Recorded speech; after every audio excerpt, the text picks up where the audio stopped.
Hi everyone, I'm Megan Lee, Director of Content and Marketing here at the Online Marketing Institute. I'm thrilled that you've joined us today for a very special webinar with Lee Odin, author of the new book Optimize and CEO of Top Rank Marketing.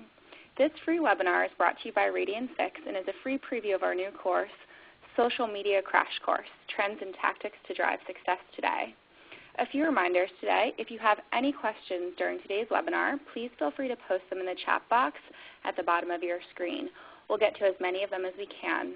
Also, we will be recording today's webinar, so if you'd like to review it or share it with your colleagues, we'll send you a link to the recording tomorrow. So a little bit about today's presenter, Lee. As CEO of Top Rank Marketing, Lee has helped Fortune 1000 companies grow their brand visibility and sales through online PR, search, social media, and content marketing. He writes for ClickZ and serves on the advisory board of the Search Engine Strategies Conference. He's also the author of the new book, Optimize, and will be giving away 3 copies of it at the end of today's webinar. We'll announce the winners at the end, so you must be in attendance to win. And with that, I will hand it over to Lee. Please take it away. Thanks, Megan, and thank you everyone for joining us today, morning or afternoon, wherever you may be. So let's get started. So this presentation is called Optimize and Socialize for Better Content Marketing. So there's a bit of an assumption that you are involved in some way with either SEO, search engine optimization, social media marketing, and or developing content and using content as a way to market your business. And this presentation is really going to focus on the convergence or integration of those 3 disciplines in particular. I've been in this business, the online marketing business, since early '97, so I've got to see lots of different things happen over the years, and really right now is probably one of the most exciting times I can recall being in this business, both in terms of challenges, but also in terms of opportunities. The smarter, creative folks are definitely winning all over the board. They're not worrying about pandas and penguins and zebras and all kinds of other things. So this presentation is really going to dig into a very sustainable approach to optimize and socialize content marketing. I don't know if you've seen this particular infographic before, but it's amazing how much happens in just 60 seconds on the web.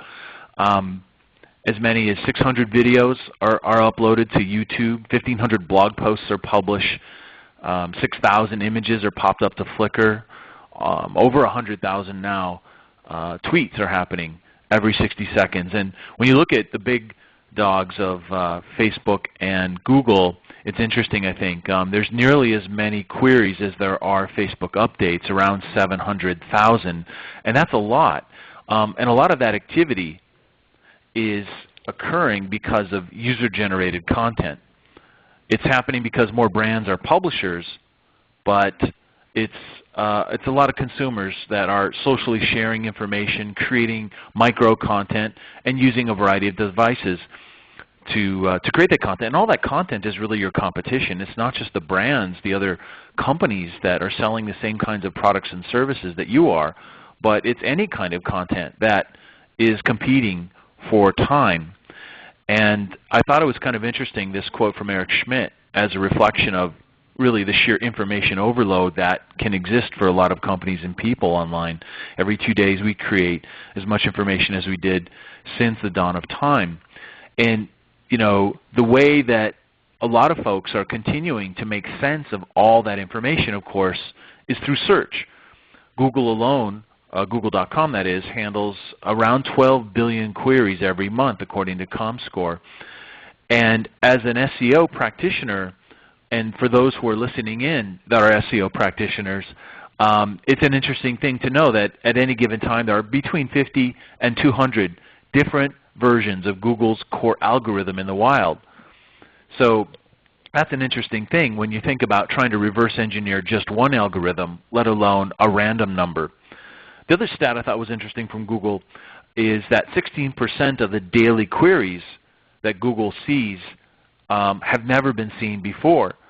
So when you think about long tail and niche and specific phrases that you can optimize for, really the universe of opportunity there is tremendous. But you have to look at, when you practice traditional standard SEO, what is it that you're optimizing for? And a lot of people get hung up on, as they should if they've been doing the kinds of things that put them at risk, things like Panda updates and Penguin updates and whatever other kinds of updates that Google is implementing in order to improve quality, to improve user experience. And one of the things that's really become more, I guess, trendy or popular within SEO pundits is this notion of content. And of course, people have been marketing effectively with content online for as long as there's been the internet. So it's nothing new to the SEO industry, but they seem to have found it. And of course, I'm an SEO, so I can, kind of make that kind of observation. Content is essential for effective search optimization. Engines wouldn't exist if content wasn't around in abundance. Content is also essential for social interactions. It's what people share. People are sharing text. They're sharing images, video, what have you. The question is your content findable? Is all of your content findable? If it's not important enough to be findable, then why are you publishing it? Also, is your content shareable? Several years ago, I wrote an article for Mashable that talked about not only do we need to make sure our sites are search engine friendly, but we need to make sure our content is social media friendly. Because consumers, our target audiences, don't just expect to find what they're looking for in the search results, but they expect to interact with it as well, whether that's leaving a comment or even sharing it.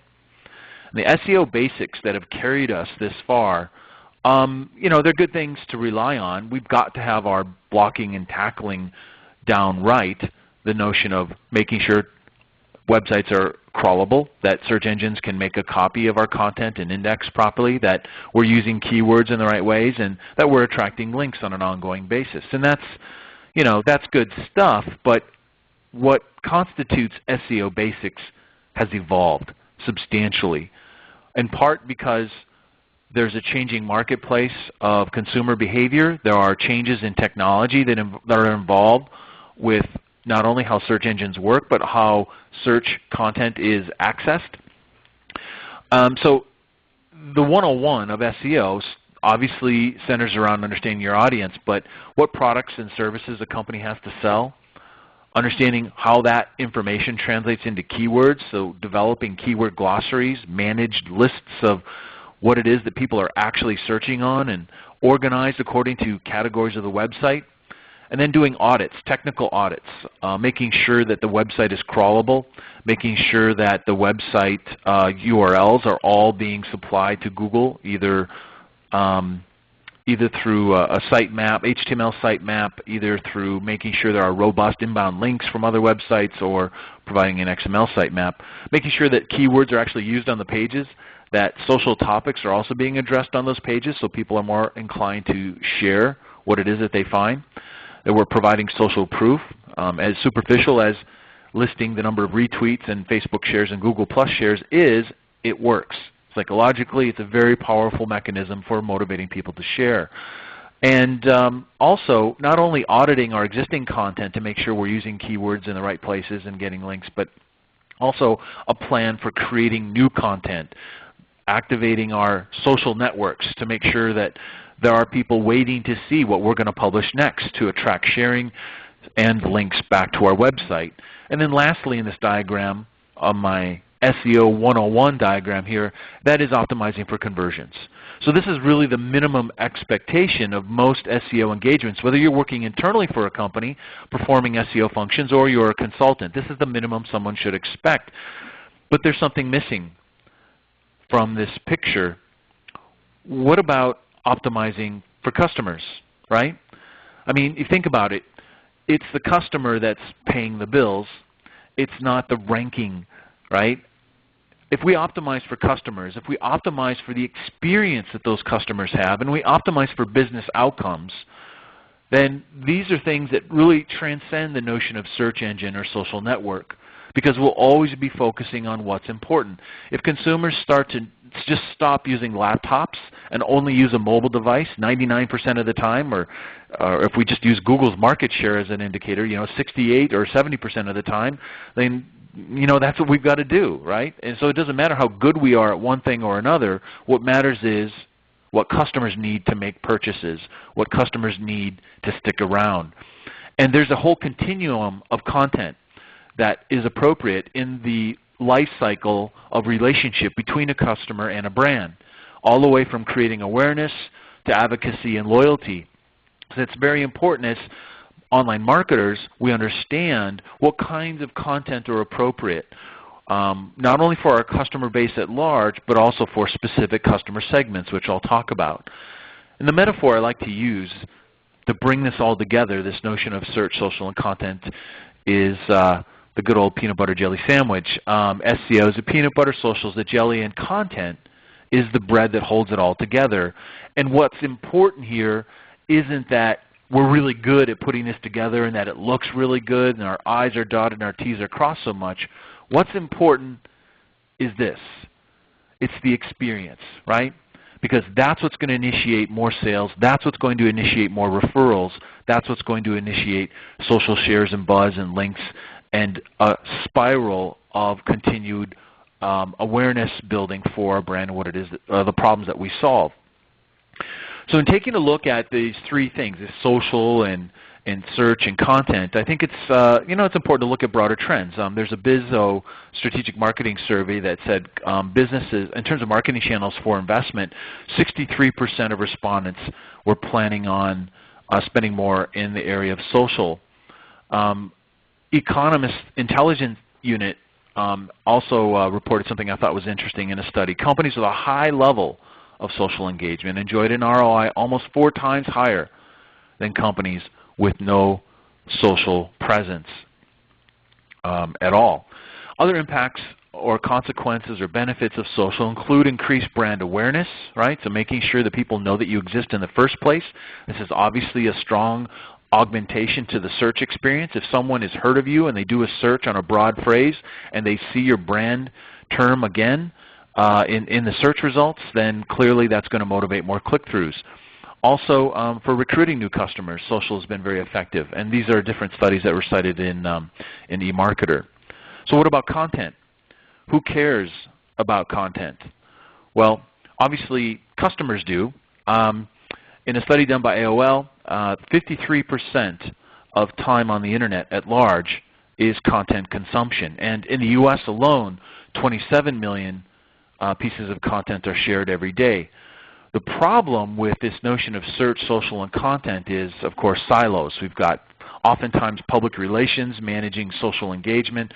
We've got marketing is managing the SEO function or the pay-per-click and SEO function, and then we oftentimes have different folks altogether or shared responsibilities in the content production. So the opportunity, I think, and that we've seen in our own consulting and the work that we've been doing over the last, especially in the last 4 or 5 years, out of the 11 years we've had our agency at Top Rank, is convergence. And in our case, it started with public relations and SEO, public relations and marketing right away in 2001. That's how we distinguished ourselves and how our clients were able to receive benefits they weren't getting from other places. But when you bring in tactical convergence, meaning this notion of bringing in this core of content, the messaging that matters, the storytelling that matters to your customers to move them through the sales cycle, and understanding how it is that they are going to find and engage and interact and be motivated to act on that content is really, really important. In fact, there's sort of a model that we've developed, and I talk a lot about in the book Optimize.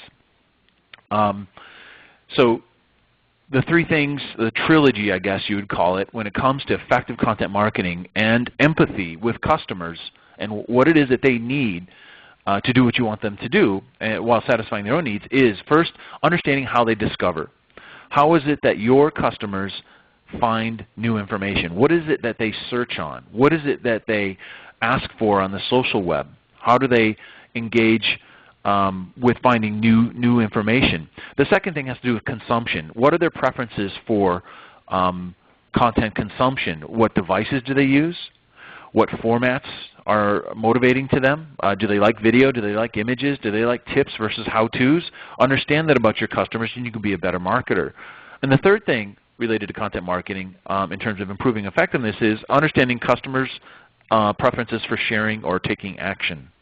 Not everyone is ready to buy, but clearly one of those actions we'd like them to perform is to make a purchase. But the social share is something that should be possible every time. And obviously word-of-mouth referrals. There are people who will never be your customers, but you can motivate them to make a recommendation to someone who will.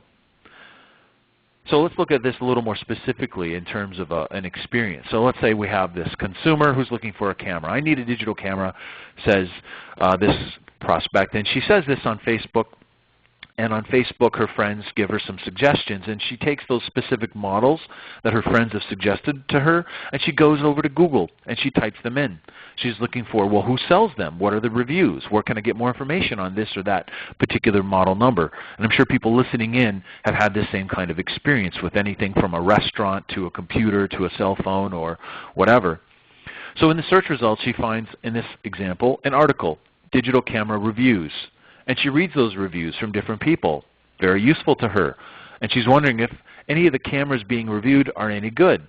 Well, if a company is either collecting or curating reviews, or they're sponsoring websites that collect different reviews where their products are included, they might also have a link or embedded customer reviews or ratings. So, for example, if you go to an e-commerce website and either they have their own product review system like you would see on Amazon, or maybe they syndicate reviews from across the web about their product specifically into their e-commerce platform so that customers can see third-party reviews, good and bad, about their products. So this creates a sort of experience for this customer, and she decides in our hypothetical example to purchase a Sony Nex 5. So then she goes back to the networks where she sourced suggestions in the first place, Facebook or Twitter. Hey, I just bought this product from Cameras R Us. And of course, Cameras R Us are monitoring any mentions of their brand name, and they reach out to her and say thanks. So this is nothing new. This is pretty common these days. But the key thing for us as marketers is these are all interaction opportunities. Our presence on Facebook and Google can influence her journey through that buying cycle. Our ability to create and curate content, whether it's video or images or reviews, can ultimately help lead her to purchase. And ultimately, after the purchase, we can interact with customers to reinforce that warm fuzzy, as well as even be useful in a customer service context after the sale. All these represent different types of content. Both search and social allow people to interact with that content and motivate them to get where they want to go. So understand your audience. If you get nothing else out of this time we're spending together, understanding key characteristics of your audience. What is it that they're interested in relevant to your products and services? Where would they go look for it? Empathize with them. How do they prefer to consume what it is that they find, in what formats, and ultimately, psychologically, emotionally, why do they share things? Why do they buy? So what's a good model for putting this all together? Well, that's the key thing of what I have to share with you today.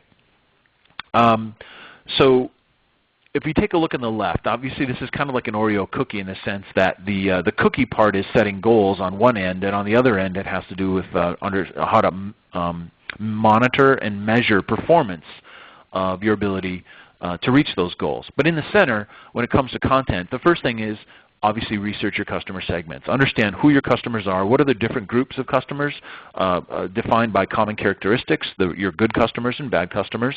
What are their preferences and goals? What are their pain points?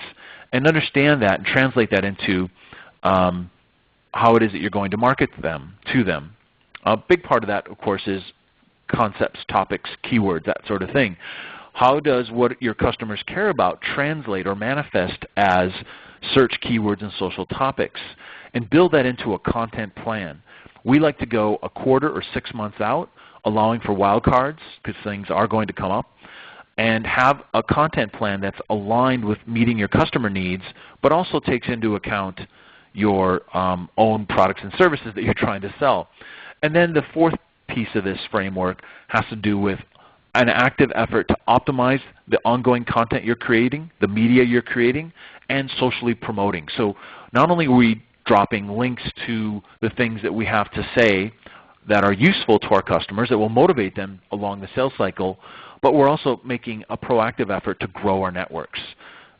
Very, very important to have qualitative, sizable networks so that we have our communities in place to help activate the spread of the messages, the product information, the services information, and ultimately the stories that people will tell about experiencing your products and services, because those become searchable assets as well. Now, the model we like to implement this through is a hub and spoke, where something is picked as a hub, a repository of deep information on an area of expertise, on an area that you want to dominate on.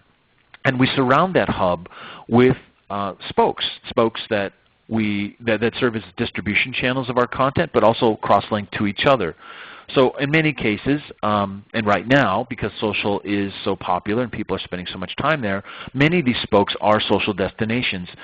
And as I mentioned before, if it's a social destination, you should be spending time building your network there.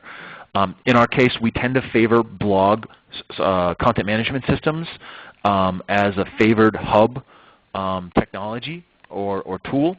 So publishing blog posts that focus on a particular area, obviously the categories in the blog post can support subordinate topics, and then making sure we're including media, embedding media on our blog, and then distributing or spreading that information to the communities that we're building off the site. Kind of think of it as on and off-page optimization, but it's very content-centric. And if you pull back, right, if you pull back from that situation and you want to really understand how to dominate in an industry category, then you've got to bring those you have to look at those hub and spokes as individual areas, individual topic or discipline areas within your business that you want to dominate on. So this doesn't look easy, it's because it's not. If it's easy, everyone could do it and everyone would be winning, but you can't. Everyone can't be winning. You can be winning in your own way, especially when it comes to your individual customers. But bringing this to a broader level can really, really create an architecture for dominance in a particular category. Now, as a practical example, here's a consumer packaged goods manufacturer. They don't practice active optimization. You take a look at their domain on SEMrush, and only 96 phrases in this particular report are driving traffic. Most of them are brand terms. So if you don't know about this brand, good luck finding them. Tiger blood, love that. Sorry. And here's another example. The fabric retailer that is proactively executing optimization and social media and content best practices. This is a small business, much smaller business than that CPG, over 4,000 different phrases. Many of them are broad category terms. So people who've never heard of them are typing in broad fabric-related phrases, and they're finding them, and they're becoming customers. But for their existing customers, well, certainly they have high visibility on those terms as well. So that's an example of an output of an integrated effort. And it's important to see this as an optimized state of mind. ABO is always be optimizing, right? Always be thinking about how you can optimize for better performance. And the book that I wrote is really about that. It's about not just optimization as an SEO thing, but also it's about optimization in terms of what optimize really means, is this continuous effort to make better. So obviously you can optimize anything. And I would encourage folks to optimize their ability to bring search, social, and content together. I'm going to give you another example. This is a B2B software service company. Marketing automation, revenue performance management are the key topics thereafter. And in their case, their hub and spoke was blog software. And they surrounded that hub and spoke with different social channels, including including Twitter and Facebook and LinkedIn to start, also Flickr, SlideShare, and then creating interactive applications like the You Don't Know Jack game. And these things created a publishing ecosystem with which they could create topically and search keyword relevant content that was easy to find through search and also easy to share. And the situation in their example was a very well, they were a startup company. They're not now, obviously. They're very successful now. But as a startup company, some of the key things had to do with understanding who their customers were and developing a customer-centric and product-centric keyword strategy, as I said, with blogs at the hub. And those outputs were channels of distribution. Also, there are opportunities for growing networks. So some of the KPIs, social KPIs included over 20,000 blog subscribers, over 20,000 Facebook fans, lots of Twitter followers, lots of active folks in their LinkedIn groups, and hundreds of top 10 Google positions on tough phrases like B2B marketing. But more importantly, the business outcomes. Over 1,800 customers in 4 years, 700% revenue growth, and the fastest growing software service company, according to their VP of Marketing, only after Salesforce.com.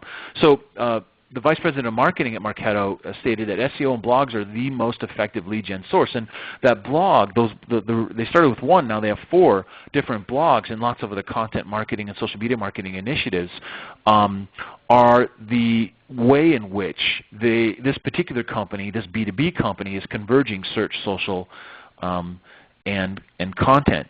So I think it's important when looking at things holistically to know that whatever can be searched on can be optimized. Don't just shortchange yourself with products and services content. There's lots of different types of content, lots of different media formats that can be optimized for discovery and optimized for social sharing. So there's different kinds of content, and I list a couple here, but I've probably got 20 or 30 different types of content marketing tactics in the book Optimize. Everything from the low-hanging fruit of products and services to FAQ and knowledge-based information, job listings, event listings, landing pages for press releases or email newsletters, pay-per-click ads even too. We've got social content ranging from tweets to status updates, comments, even PR tactics like bylined articles, op-ed pieces. All these different things are content, and even formats like PDF files can be optimized for discovery through search and optimized for social sharing. So to get into some of the specifics here, this customer-centric approach to search, social, and content optimization, I draw attention again to that notion of discovery, consumption, and sharing or action, because understanding those things allows us to optimize for attraction.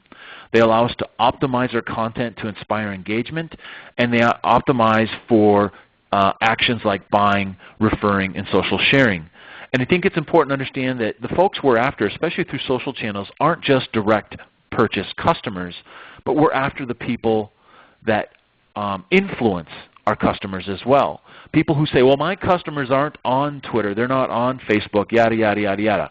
You know what? Maybe they are, maybe they're not. But I tell you what, there's going to be some folks who influence your customers that spend their time on those social channels. So short-sighted thinking is very, very costly to an effective marketing program. So I'll give you an example here of dealing with personas. So this idea of who are our customers, what are the common characteristics different groups of customers have. In this hypothetical example, we've got Carrie, small business owner. She's, in terms of a cleaning product that we're offering, she cares about low-cost cleaning, and she wants to save money on cleaning services, which is a very different group of customers than Stan, who's a single professional. He wants it to be easy, and he wants something that's trendy, gadgety, techy, right? And this Maria customer segment is a tech-savvy mom. She wants efficiency, and she wants to save time. Those are her major goals or pain points to be solved. So a very, very productive exercise, if we were going to market more effectively to Maria, is to take a look at what her information needs are across the buying cycle. In fact, extended beyond the buying cycle and that entire customer life cycle to include retention and advocacy.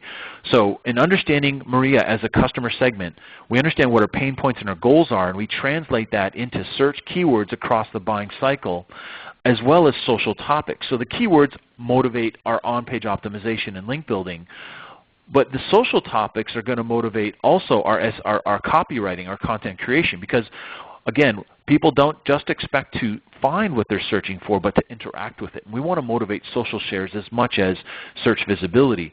And by conducting this exercise across the buying cycle, we can also determine what content types will be most relevant for Maria as a customer group, whether it's articles, videos, how-tos, comparison charts, or store locator. One thing I would share, a lot of companies, a lot of consultants that do SEO work or online marketing work for companies assume companies have done a really good job of understanding their customers, and the truth is they haven't. So what a lot of consultants internally or outside consultants can bring to the table, and this is what I go into very, very much in depth with Optimize, is exactly how to understand those customer segments. So the companies you're working with don't have a clear picture of who their best and worst customers are. You can achieve that by following the advice in the webinar today, but also through the book. So one of the processes that I've identified to make this effective is think about when you're creating content, what's the story, right? What's the hook? What's the motivating thing about this story? How is it meaningful to the audience we're after? And at the same time, how is it meaningful to us? Because what most companies do is beat their chest and think egocentrically about their products and services, features and benefits, and the way they go, without empathizing with the target audience that they're after.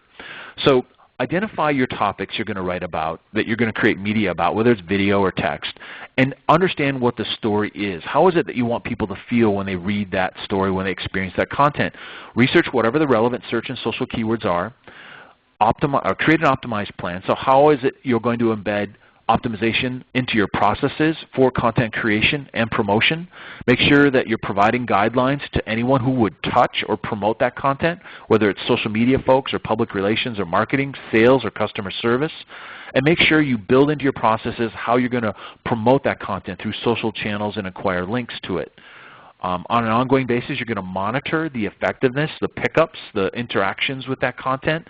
You may make adjustments. You may spawn other variations of that same content because you've created a wave and you want to capture as much of that traffic as possible. Look at KPIs, which are measurements on your journey to business outcomes, and make sure that the reporting involved is very easy for folks on the front lines to understand, so they know that the thing that they're doing, the content they're creating, or the tweets that they're retweeting are actually having an impact, as well as packaging things so that upstream in your organization they can understand that this is meaningful too. So think about what would your hub look like.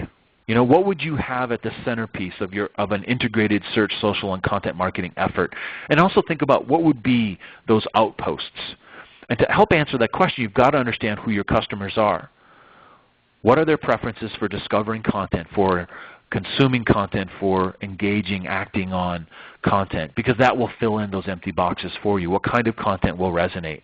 And also take a look at the difference between this notion of KPIs and business outcomes. KPIs in terms of proxy measurements, progress measurements are not business outcomes. So a lot of consultants are getting paid on KPIs like rankings and, hey, we've got you 10,000 likes on Facebook or whatever. That's all fine. But what's most important is how those things are an indication of progress towards a business outcome. Things like ultimately sales, but also things like shorter sales cycles, better customer service, availability to the media so that they write more stories about you, attracting candidates so you are able to hire more qualified people with less investment to recruiting services. I mean, there's a lot of very, very important business outcomes that can be associated with a holistic search, social, and content optimization model. So I will leave you with a couple of key takeaways. First, make sure that you empathize with who your customers are. Figure it out and create a plan that involves customer-centric keywords. Understand what it is that they care about, what are their pain points, and how does that manifest both as search keywords and social topics, and build that into a content plan. The second, incorporate active and best practices optimization, at least the 101 stuff that I talked about, as well as social media optimization in your processes. Make sure that folks in your organization are trained, and make sure that you do a brown bag every once in a while, brown bag lunch, where you have someone come in outside or your internal subject matter experts and update folks on what are current best practices when it comes to SEO, social media, and content. And third, ABO, always be optimizing. So make sure you understand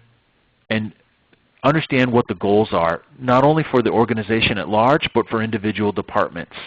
Figure out what are the KPIs, which stands for Key Performance Indicator. This is a proxy measurement that helps you understand that you're on track to getting where you want to go. An example would be a ranking or organic search traffic would be an example of a KPI. The notion is that the better rankings you have, the more search traffic you have to your website, the greater the likelihood is that some of that traffic will actually convert into a sale, which is a business outcome. So that notion, that logic can be applied across the board according to the different preferences your customer groups have. So that's it. that's the end of my presentation. We're going to take some questions now. I would encourage folks to take a look at optimizebook.com, which is, of course, the site where you can find out more information about the book, where a lot of this information came from.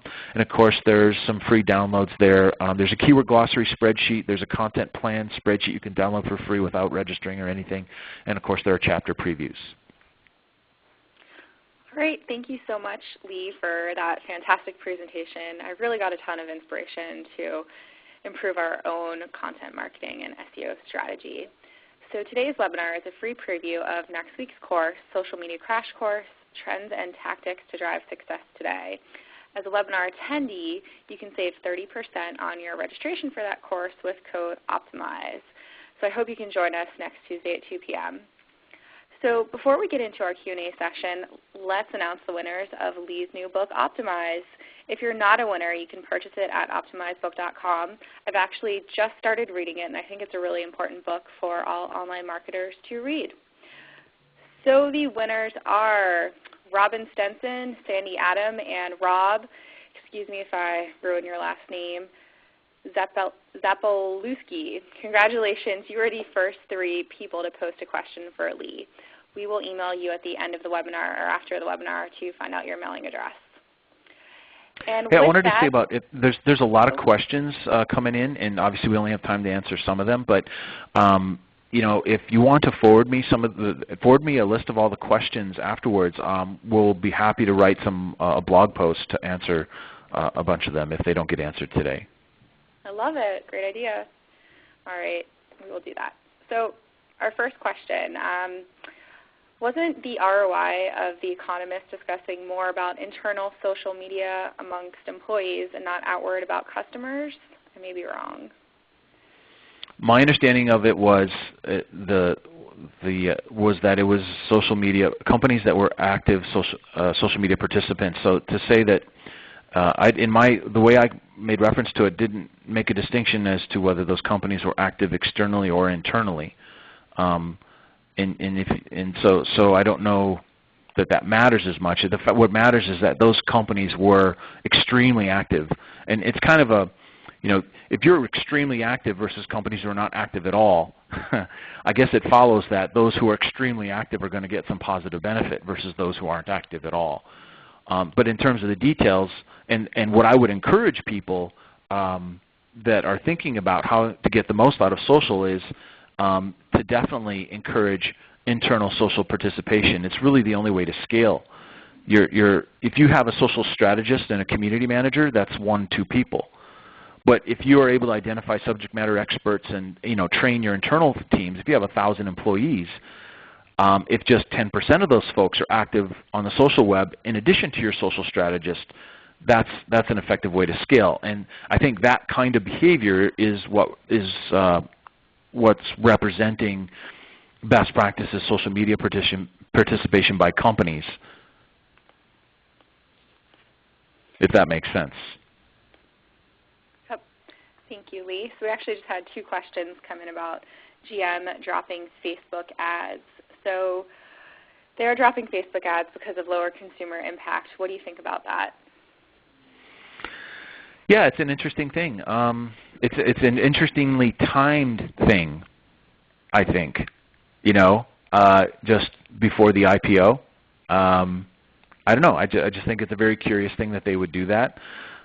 If their strategy doesn't call for using ads to effectively drive participation on their fan page, then they should stop advertising. I just think it's very curiously timed. I really do. That's not to say, and it's no different than people saying, "Hey, I'm not going to advertise on Google AdWords anymore because I'm not getting, it's not effective for me." And anyone who's a consultant knows that, well, there are companies who are implementing advertising strategies that are doing it well and not doing it well, and then there are situations where it's just not a good match for the company's strategy. So my initial take is just that it's very interestingly timed. Does it represent a trend? And this other report that came out that only half of consumers trust Facebook. Yeah, it's all interesting. Let's take a look at things after the IPO, a couple of months after that, and see what people are saying, where yeah, I'll just leave it at that.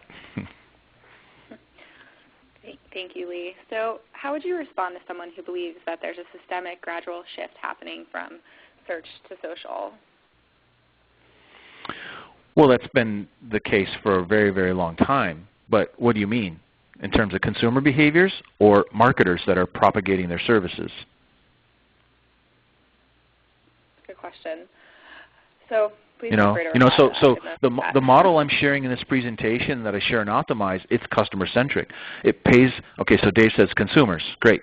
So the model that I'm presenting here and the model I presented in the book, it's customer centric. So if there's a shift, now here's the point. This is the punchline of this is that when we're paying attention to customers, we're following steps ahead what it is that customer behavior preferences are, right? So an optimized approach to this kind of marketing intersection is going to follow whatever is successful for those customers. So what do I think about a fundamental shift towards social compared to search?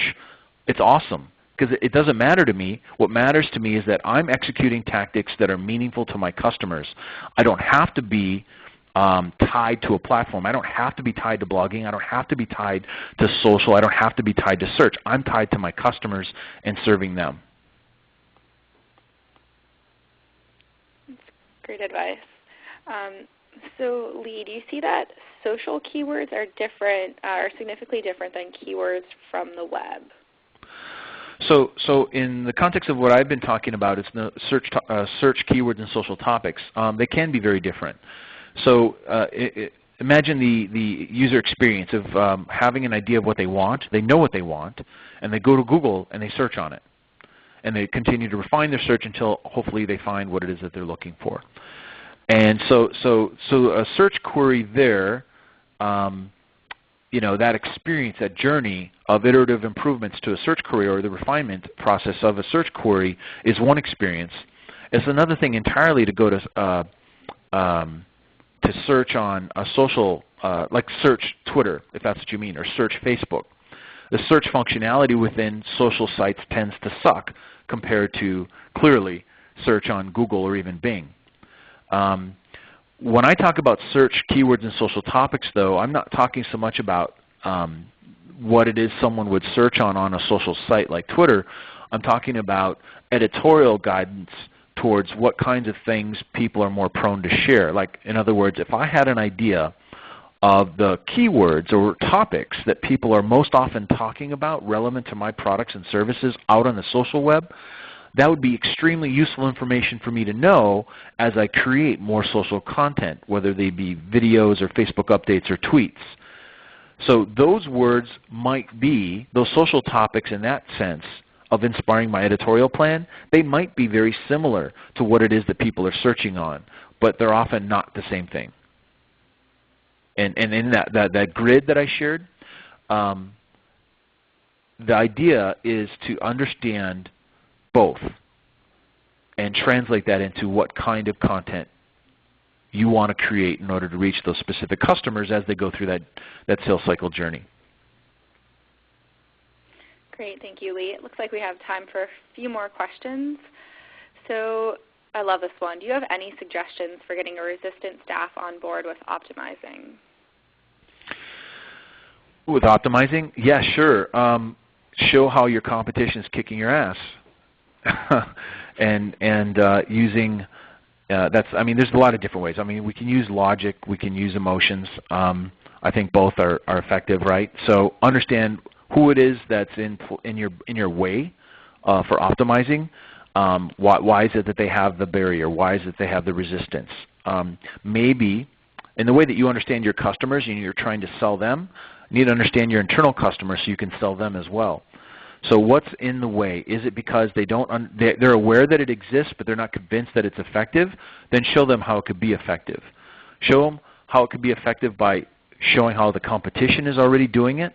Use an emotional component in terms of showing them how the competition is achieving visibility where you should have that visibility. If you can, try and win some kind of support to build a business case or to build an example. You might be able to do that with an individual content object, whether it's a video or a press release or a blog post or something like that, and just say, hey, look, here's the starting point. And we did a couple of optimized objects or different optimized objects and socialized them and promoted them and had people help us with that. And then we'd go back and look at those performance metrics and say, look, if we're able to achieve this with limited resources, imagine what we could do if we actually allocated budget.